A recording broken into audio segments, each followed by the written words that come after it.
ఇక కేసీఆర్ కు నోటీసులపై మాజీ మంత్రి హరీష్ రావు ఎక్స్ వేదికగా రియాక్ట్ అయ్యారు. కేసీఆర్ ను టచ్ చేయడం అంటే తెలంగాణ ఆత్మ గౌరవాన్ని టచ్ చేయడమే అన్నారు. కేసీఆర్ పై బురద చల్లాలని ప్రయత్నించడం అంటే సూర్యునిపై ఉమ్ము వేయడమే అంటూ మండిపడ్డారు. సింగరేణి బొగ్గు కుంభకోణం నుంచి, పాలనలో వైఫల్యాల నుంచి ప్రజల దృష్టిని మళ్లించేందుకే ఈ కుతంత్రాలు అనంటూ ధ్వజమెత్తారు హరీష్ రావు. ప్రస్తుతం ఆయన చేసిన ఎక్స్ వేదికగా ట్వీట్ ని కూడా బిగ్ టీవీ స్క్రీన్ మీద చూడొచ్చు. ఇలాంటి రాజకీయ వేధింపులతో మున్సిపల్ ఎన్నికల్లో లబ్ధి పొందవచ్చు అని భావించడం రేవంత్ రెడ్డి రాజకీయ దివాళా కోరుతనానికి నిదర్శనమంటూ హరీష్ రావు తీవ్ర ఆగ్రహం వ్యక్తం చేశారు. చూడొచ్చు, ఇలాంటి రాజకీయ వేధింపులతో మున్సిపల్ ఎన్నికల్లో లబ్ధి పొందొచ్చని భావించడం రేవంత్ రెడ్డి రాజకీయ దివాళా కోరుతనంకి నిదర్శనం. చరిత్రను సృష్టించిన వాడు కేసీఆర్ గారైతే ఆ చరిత్రను మలినం చేయాలని చూస్తున్న చరిత్రహీనుడు రేవంత్ రెడ్డి. అధికారం శాశ్వతం కాదు, అహంకారం అంతకంటే కాదు. తెలంగాణ సమాజం అంతా కేసీఆర్ గారి వెంటే ఉంది అన్నట్టు హరీష్ రావు ఎక్స్ వేదికగా ట్వీట్ చేశారు. ఎప్పుడైతే సెట్ ఇవాళ మధ్యాహ్నం 1 గంట ప్రాంతంలో నోటీసులను సర్వ్ చేసిందో ఆ తర్వాత బీఆర్ఎస్ నాయకులంతా కూడా స్పందిస్తున్నారు. కొద్దిసేపటి క్రితమే కర్నె ప్రభాకర్ కూడా డైవర్షన్ పాలిటిక్స్ లో భాగంగానే ఈ సెట్ నోటీసులు సర్వ్ చేయడం అంటున్నారు. ఎక్స్ వేదికగా కూడా హరీష్ రావు స్పందించారు. ప్రస్తుతం దానికి సంబంధించిన ట్వీట్ బిగ్ టీవీ స్క్రీన్ మీద చూడొచ్చు.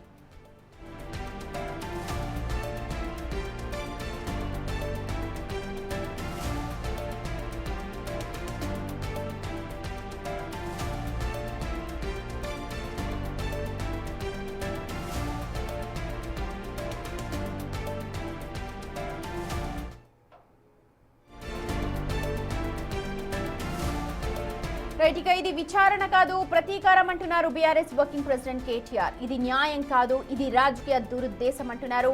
కేసీఆర్ తెలంగాణ ప్రజల గుండెల్లో నిలిచిన నాయకుడని, నోటీసులతో బెదిరింపులతో తెలంగాణ చరిత్రను చెరిపివేయలేరన్నారు. తెలంగాణ ఉద్యమాన్ని, తెలంగాణ ఆత్మ గౌరవాన్ని అవమానిస్తే ప్రజలే తగిన గుణపాఠం చెబుతారు అంటూ కేటీఆర్ కూడా ట్వీట్ చేశారు. తెలంగాణ చరిత్రను విచారణలతో కాదు, ప్రజల తీర్పుతోనే రాస్తారు అనంటూ ఎక్స్ లో పోస్ట్ చేశారు. దానికి సంబంధించిన ట్వీట్ ని ప్రస్తుతం బిగ్ టీవీ స్క్రీన్ మీద చూస్తూ ఉన్నారు. అడ్డగోలు హామీలిచ్చి అబద్దాల పునాదుల మీద అధికారంలోకి వచ్చిన అసమర్థ కాంగ్రెస్ ప్రభుత్వం అంటూ ధ్వజమెత్తారు. అధికారంలోకి వచ్చిన ఏడాదిలోనే ప్రజల నోట్లో మట్టి కొట్టి ఇచ్చిన హామీలు అమల్లో పూర్తిగా విఫలమైందంటున్నారు. తమ వైఫల్యాలను కప్పిపుచ్చుకునేందుకు, పాలనా లోపాల నుంచి ప్రజల దృష్టిని మళ్లించేందుకు ఇప్పుడు విచారణ పేరుతో కేసీఆర్ పై నోటీసులు ఇవ్వడం అత్యంత దుర్మార్గం అంటున్నారు. ఇది విచారణ కాదు, ఇది ప్రతీకారం, ఇది న్యాయం కాదు, ఇది రాజకీయ దురుద్దేశం అంటూ ట్వీట్ చేస్తూ ఉన్నారు. చావు నోట్లో తలబెట్టి కేసీఆర్ సచ్చుడో తెలంగాణ వచ్చుడో అనే మొక్కవోని సంకల్పంతో సుదీర్ఘ ఉద్యమం చేసి తెలంగాణను సాధించిన మహానాయకుడు కేసీఆర్ కు ఇలాగ నోటీసులు సర్వ్ చేయడం అంటే సూర్యుడిపై ఉమ్ము వేయడమే అంటూ తన ఎక్స్ వేదికగా రాసుకొచ్చారు కేటీఆర్.